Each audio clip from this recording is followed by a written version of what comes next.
बस्कनी 18 December हास्य फाइना हाकतनी मन्त्री बखरा नरेन्द्र मोदी मन्त्री बखरा फाइनते सचिव आगरतला ते श्रेष्ठ त्रिपुरा अभियान चेंजका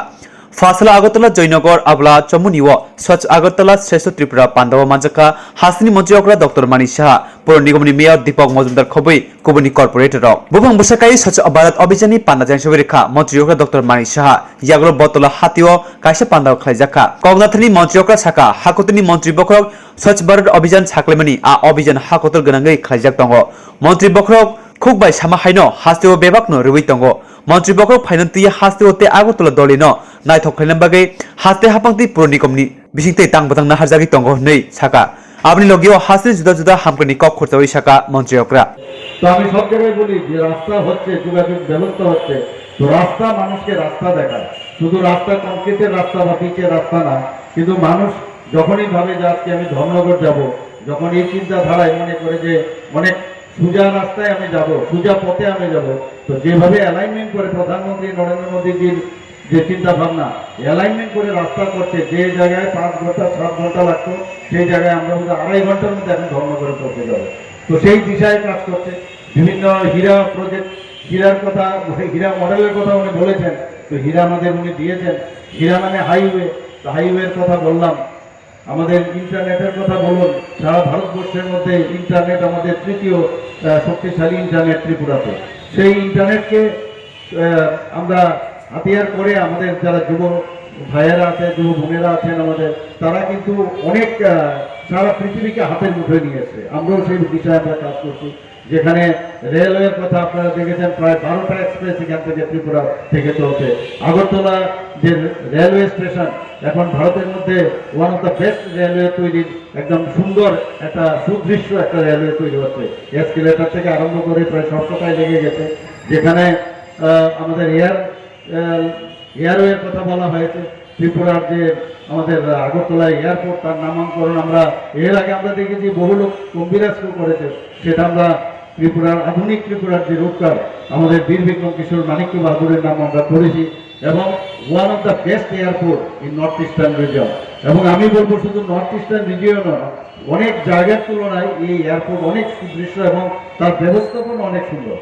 তো সেই দিকে আমরা সব দিকেই প্রধানমন্ত্রী নরেন্দ্র মোদীর যে উন্নয়নমূলক কাজ এবং আমাদের সরকারের যে উন্নয়নমূলক কাজ সেগুলো আমরা একসাথে ডাবল ইঞ্জিনের যে সরকার সেই কাজ আমি করছি আমরা করছি এবং আমাদের আগরতলা মিউনিসিপ্যাল কর্পোরেশনই বলুন বিভিন্ন যেসব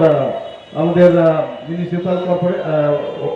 মিউনিসিপ্যালিটিগুলো আছে নগর পঞ্চায়েত আছে সব জায়গায় আমাদের সরকার তো আমি বলবো যে ট্রিপল ইঞ্জিনের সরকার আমাদের চলছে মানুষের জন্য আমরা কাজ করতে চাই এবং আগামী দিন আমরা যে 18 তারিখ প্রধানমন্ত্রী যে এখানে আসেন সবার কাছে আমি এখানে যারা উপস্থিত আছেন এবং এখানে মিডিয়া বন্ধুরা আছেন তাদের মাধ্যমে আমি সবার কাছে অনুরোধ রাখবো যে 18 তারিখ প্রধানমন্ত্রী নরেন্দ্র মোদীজি বিবেকানন্দ যে আমাদের ময়দান উনি আসছেন 2:30টার সময় উনি আসবেন সবাই ওখানে উপস্থিত থেকে উনার কথা শুনবেন এই আশা রেখে আমি আমার বক্তব্য শেষ করছি নমস্কার অত্যন্ত আনন্দের দিন আমাদের জন্য যে 18 ডিসেম্বর আমাদের যশস্বী প্রধানমন্ত্রী নরেন্দ্র মোদীজি ত্রিপুরাতে আসছেন এবং অনেকদিন ধরেই উনি আসবেন এই খবর আমরা শুনছিলাম এবং উনি অত্যন্ত ব্যস্ত মানুষ সারা ভারতবর্ষে ওনার ঘুরতে হয় ভারতবর্ষের জন্য ওনার চিন্তা ভাবনা সবসময় সেই চিন্তা ভাবনায় উনি থাকেন এবং কীভাবে মানুষকে বিভিন্ন যেসব মানুষের সুবিধাগুলো পৌঁছাবে সেই চিন্তা নিয়েই উনি ব্যস্ত থাকেন ছোট্ট শেষ পর্যন্ত উনি ডিসিশন নিয়েছেন 18 তারিখ এখানে আসবেন শিলং থেকে এখানে আসবেন হয়তোবা আমিও ওনার সাথে থাকবো কারণ কালকে আমি নর্থ ইস্টার্ন কাউন্সিলের যে বৈঠক সেখানে আমার যেতে হবে 50 বছর পূর্তি উপলক্ষে তো একসাথেই হয়তো ওনার সাথে আমার আসতে হবে তো সেই উপলক্ষকে সামনে রেখে আমাদের সমস্ত আমাদের গভর্নমেন্ট এবং আমাদের যারা জনপ্রতিনিধিরা আছে আগরতলা মিউনিসিপ্যাল কর্পোরেশন থেকে আরম্ভ করে সমস্ত জায়গায় এবং আমাদের অন্যান্য যারা নাগরিকবৃন্দ সবাই মিলে আমরা ওনাকে স্বাগত জানানোর জন্য আমরা প্রস্তুত তো উনি যেহেতু আসবেন ওনার একটা স্বপ্ন ছিল যে সারা ভারতবর্ষকে স্বচ্ছ ভারত বানাবে সেই বিষয়ে আমরা স্বচ্ছ ত্রিপুরা যে আমরা যে অভিযান, সেটাও আমরা অনেকদিন ধরে আমরা করছিলাম। তো ওনারই আগমনকে সামনে রেখে আমরা স্বচ্ছ ত্রিপুরা অভিযান শুরু করেছি। 13 তারিখ থেকে 17 তারিখ পর্যন্ত চলবে এবং এখানে স্বচ্ছ আগরতলা, স্বচ্ছ ত্রিপুরা এ তো আমরা করবই, কিন্তু মনের ভিতরেও আমাদের যে আবর্জনা আছে সেগুলো আমাদের দূর করা প্রয়োজন এবং সেই বিষয়ে আমরা চলছি। কারণ আমরা দেখেছি এর আগে 35 বছরে আমাদের মনের ভিতরে বহু লোকের পলিউটের যে চিন্তা ভাবনা, একটা যে দূষণযুক্ত যে মন, সেটার থেকে আমরা মুক্তি লাভ করছি। তো সেই বিষয়ে আমরা কাজ করছি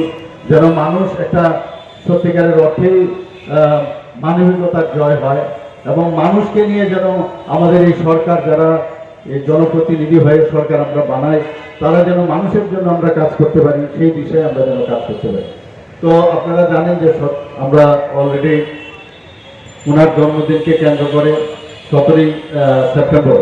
আমরা প্রতি ঘরে সুশাসনের অভিযান আমরা চালিয়েছি। 3 মাস ধরে চলার কথা, কিন্তু বিভিন্ন কারণে আরও আমরা 25শে ডিসেম্বর অবধি আমরা এই কার্যক্রম চালাচ্ছি এবং সেই কর্পোরেশনের উদ্যোগে আজকে যে স্বচ্ছ আগরতলা শ্রেষ্ঠ ত্রিপুরা স্লোগান নিয়ে এখানে যে আয়োজন, সেই আয়োজনে এখানে উপস্থিত আছেন যিনি একটু আগে এখানের মূল্যবান বক্তব্য এখানে রেখেছেন, আমাদের মেয়র শ্রী দীপক মজুমদার মহোদয়। উপস্থিত আছেন আমাদের সবার প্রিয় এবং ত্রিপুরাবাসী ওনাকে চিনেন, আসাম থেকে আগত বিশিষ্ট সমাজসেবী রিপনীন্দ্রনাথ শর্মা মহোদয়। উপস্থিত আছেন আসাম থেকে আগত আরেকজন বিশিষ্ট সমাজসেবী, সবসময় আমাদের পাশে ছিলেন বিগত দিনে, শ্রী বিজয় গুপ্তা মহোদয়, চেয়ারম্যান আসাম ফিনান্স কর্পোরেশনের। এখানে